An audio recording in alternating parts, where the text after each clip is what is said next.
Welcome to The Checkout. We catch up with previous guests of Add to Cart where we ask them 5 quick questions to understand more about them and leave you with a little extra inspiration to get through your Friday. Today's mini-episode features Carl Hartmann, who is the co-founder and director at non-alcoholic drink company Lyres. Lyres has won multiple tasting awards and recently raised $16 million in capital to continue their expansion across 11 countries. Carl is also the co-founder of talent intelligence platform Shortlister and was the co-founder of fulfillment aggregator and intelligence platform Temando. Carl, what is the weirdest thing you have ever bought online? Weirdest thing. I don't think I've ever bought anything too crazy, but probably the least everyday item was a stern anchor for my boat. A stern anchor. What are we talking about? A stern anchor is big. I've got no idea. No. So, you get your bow anchor. That's the one that's at the front. Right. But a stern anchor is one that you put up optionally at the back. So if you're in like a high current area, you can basically stop the bum of the boat from swinging in the way that you don't want to do it. So you can kind of like leave it straight against a current. So gotcha. I figured that was heavy and, just, funny enough, they sell everything online now. I assume you don't just go onto eBay and buy one. No, you go to a boat supplier's website. But okay, yeah, good. that's probably the, most unique thing. Good stuff. Who is your favourite retailer? Aside from Lyres, of course. Given I'm a retailer now. Probably Amazon. I think just because I'm always amazed on the scale of business they built globally. And I think just the detail they go to in thinking about their customer, everything from, payments to returns to notifications. It's just such a seamless experience. And you've seen it from a different angle to most in Australia in that you've lived in the US and you've seen how dominant it is, right? Oh, totally. I think a lot of people dismiss Amazon in Australia, but just wait because they've executed this playbook in every country and it takes time to build the level of maturity, but they'll get there because they know what they're doing and they have lots of resources. But, having lived in the US for a number of years, honestly, it just becomes the default experience. You kind of go onto Amazon, you search for the thing you want. If you don't find it, then you untick the Prime box because the Prime box is always done by default, particularly in places like San Francisco where you get free 2-hour delivery on most of the key SKUs. And then only if you don't find something on Amazon do you consider going somewhere else. I mean, that's the default behavior, at least half of Americans, I'd say. Every so often you'll see like a Facebook ad or a Google ad or something, and then you'll discover the product that way. But generally when you're thinking about a product, I think Amazon is a huge percentage of initial product searches, which is probably in contrast to Australia today. But, just look at the data, the growth there. It'll happen as it gets more mature. Yeah, it'll happen.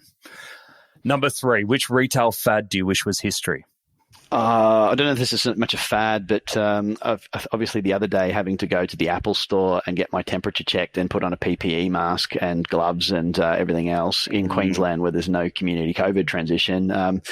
That's definitely not top of my favorite retail experiences. So I look forward to there being a vaccine and or being able to normally shop and enter stores again. Yeah, absolutely. And it's funny, isn't it, that Apple are the ones that are really strict around this, and for good reason, because they're rolling it out throughout the world. But their stores are all about experience, and it's just that it really clashes, doesn't it? It's just hard to have a good experience when you're going through all going in and you're manhandling the latest iPhone 12 or Apple Watch 6 and, God forbid you are COVID positive and next thing you know, there's a community outbreak. I'm sure that's the reason they do these things because they don't want the bad PR that would come with it. Oh, no, it's all for good reasons. Yeah. Number 4, can you recommend a book or a podcast that our listeners should immediately get into? Oh, I think a recent one that I have read, recent a couple of years ago, but I think is a good lesson is one called The Hard Things About Hard Things by Ben Horowitz. So he's one of the founders of Andreessen Horowitz, and there's this whole chapter about being a peacetime CEO versus a wartime CEO, and I think that's just something that's always resonated with me, as in there are people that are great at running businesses that are mature, and there's people that are great when it's tough and it's a startup and it's an entrepreneurial adventure. But yeah, I think that's a great one to read if you haven't already read it. And I think I know the answer, but where do you put yourself in those two camps? I'm actually a wartime CEO. Like, give me the bombs and the chaos and the challenge, and I love it. To be honest, if something is about managing for EBIT at 0.1% every, I'm bored. I'd be bored. Next challenge, someone else's whose career at that, it's their kettle of fish. Because I don't know, I like the fun of building and scaling, and it's like I say, business is my sport. It's my primary sport, right? Like, I don't know. I just enjoy seeing something come to life and all the challenges and adventures. It's not easy. It's not for everyone, and has its ups and downs like a yo-yo. But I think what you can get out of building something and watching that, it's a very unique experience. Yeah, cool. Yeah. All right. That was The Hard Things About Hard Things by Ben Horowitz. Finish this sentence. The future of retail is...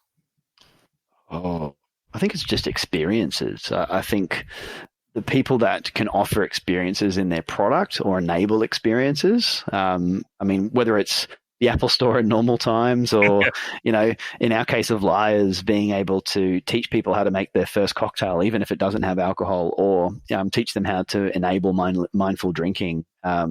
I think ultimately, if your product can enable a new experience, people are just craving those. And that's the whole way people like to shop now and experience products. Beautiful. Well, Carl, it must be time to go check the weather and get out there, hey? You're not wrong. Mate, thank you very much for joining us. We'll leave it there. Thanks, mate. Add to Cart is hosted and distributed through Acast, the home of podcasting. It wasn't until I started this podcast that I realized how powerful podcasts are in creating real connections with listeners. I love when listeners contact me and speak to me like we're lifelong friends. And I know this carries over to our advertising partners. My relationship becomes their relationship. And because I value my listeners above all, I only partner with brands I'd recommend as a friend. It's kind of like influencer marketing, but without having to see me in a swimsuit. So, if you're looking to explore the power of podcast advertising for your brand, you should check out Acast. Acast hosts over 20,000 podcasts, a mix of amazing local and international content, and can deliver credible mentions to an engaged listener in an uncluttered environment. Check out Acast Advertising on Google today. To hear more from Carl and his adventures, jump back into episode 29, where we speak to Carl about why you need a triple redundancy plan for your fulfillment, how Amazon helped launch Lyres, and why the first thing he does every day is check the weather. Thanks for listening, and until next time, keep adding to cart.